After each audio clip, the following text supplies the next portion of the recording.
This is a review of Jason's work, and this is a photograph that Jason sent of the Grand Canyon in Arizona, probably taken pretty close to Desert View in Grand Canyon, showing the eastern side of the Grand Canyon with the river, the Colorado River, going towards the Little Colorado River in the distance over here.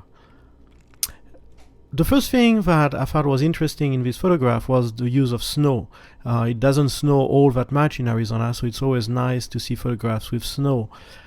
However, whenever you have a foreground that's important, and in that case the snow is really the main part of the foreground, it helps to have a pattern in the foreground that truly makes looking at the foreground for the viewer, for the audience of this photograph, makes looking at this foreground a very pleasurable activity, because we are seeing something there that truly is remarkable. And personally, I would have liked to see a foreground that was more prominent, a pattern, maybe a very particular shape in the rock, or a pattern between the snow and the rock that would really work for me, and that would make it a very pleasurable activity to look at this photograph. And I have the beginning of this here a little bit, and here I don't see all that much.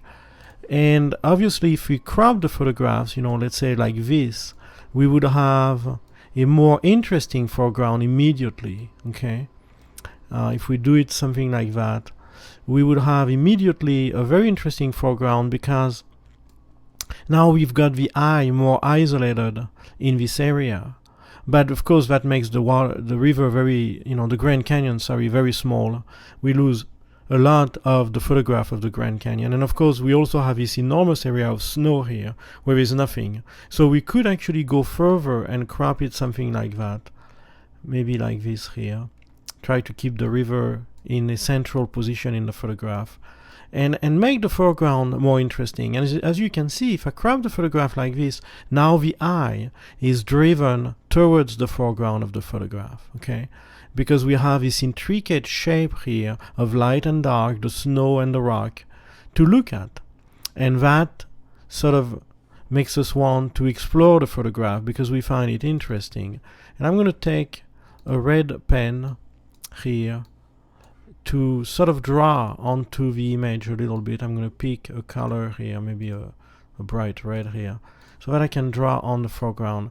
And what we see here is this intricate shape here that's almost like a puzzle piece that comes into the foreground and makes it very interesting. And I can hide that.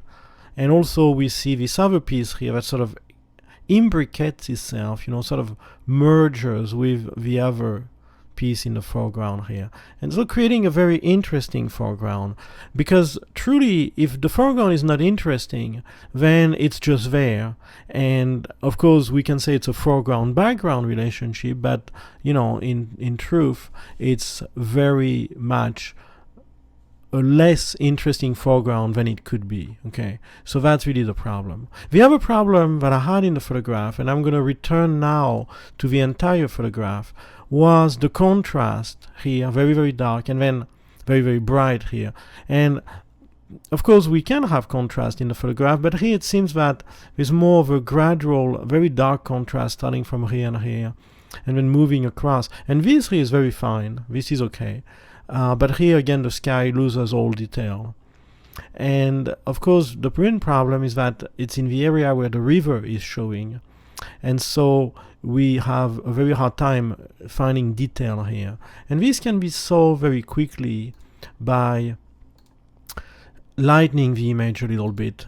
And here is a version that I'm going to do real quick, where I'm darkening the highlights and then I'm opening up the shadows a little bit, very, very quickly. And immediately we can see that now we have more interest in the foreground. And we also are darkening the highlights so that we can have some color here in the sky.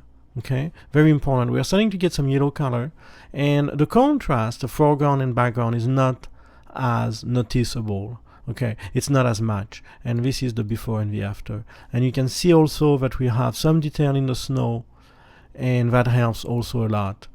And of course, now that we've lightened the foreground and the background, we have lost a little bit of the black, but we can add a little bit of black, just like that, to bring out the detail and the contrast of the photograph. And what's interesting is that now we have a more interesting image.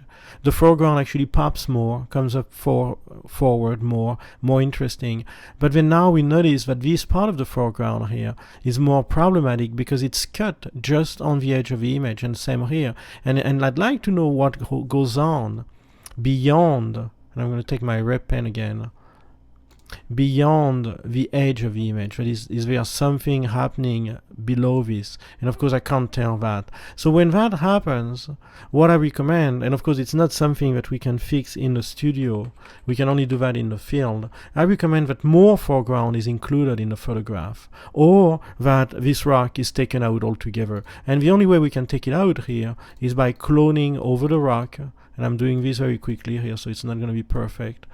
Cloning over the rock so that it doesn't become a problem, okay? So that the rock, in a sense, is gone altogether, and we no longer have anything to look at, so we are no longer wondering what else is happening behind, or below the edge of the photograph. So here I've cloned both sides, and I used the highlights here and then the shadow area here to sort of remove the rock. And of course it's not perfect, I'm going very fast. If I was doing this for myself, I'd spend more time, and this is a very small photograph, but you get the idea. It also would be very nice to have a little bit of snow here to corner this area. No, that doesn't work, so we'll remove that. So here we are. Let's see the before and after. This is what I got before the original photograph by Jason with the original post-processing. And this is my version. Much more open shadows, more detail in the highlights, lower contrast, and of course I would have liked more of a foreground, but now that I cleaned up this foreground as it is, and I'm going to add a little something here, I feel more satisfied. And now actually the part that bothers me the most is actually this side here, this side of the photograph right here, because this on the left side is a very clean area.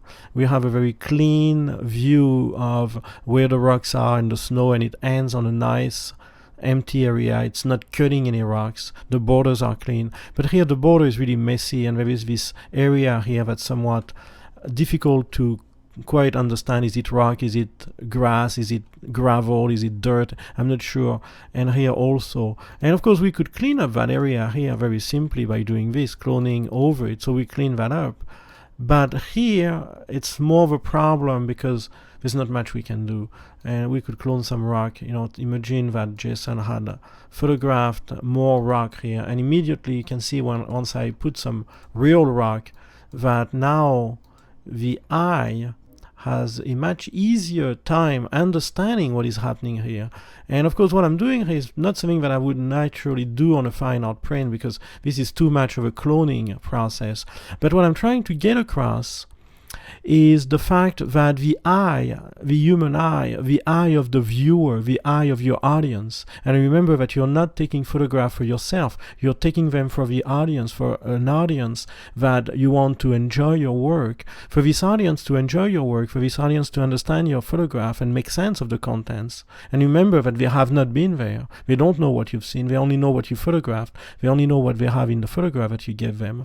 For your audience to understand your work, they have to be given all the elements that they need to understand what is going on. And every time the audience does not quite understand what is going on, they are going to turn the page, or they are going to move on to the next photograph one way or another and forget about that one because it just was not fully comprehensible to them. So here, by cloning over some of the rock, what I'm doing is I'm saying, hey, listen, this is rock, just like here, just another rock. It's not difficult to understand. And look at the difference between the before and the after. And all we've done is a little bit of cloning, a little bit of color correction at the level of contrast, and a little bit of reduction of the highlights, and this is what we got. So potentially a very good image, just needs a little bit of work, and the next time more attention in the film to how much of the foreground we include and exactly what foreground to include, making sure that the edges are very clean and that there is some nice patterns in the foreground.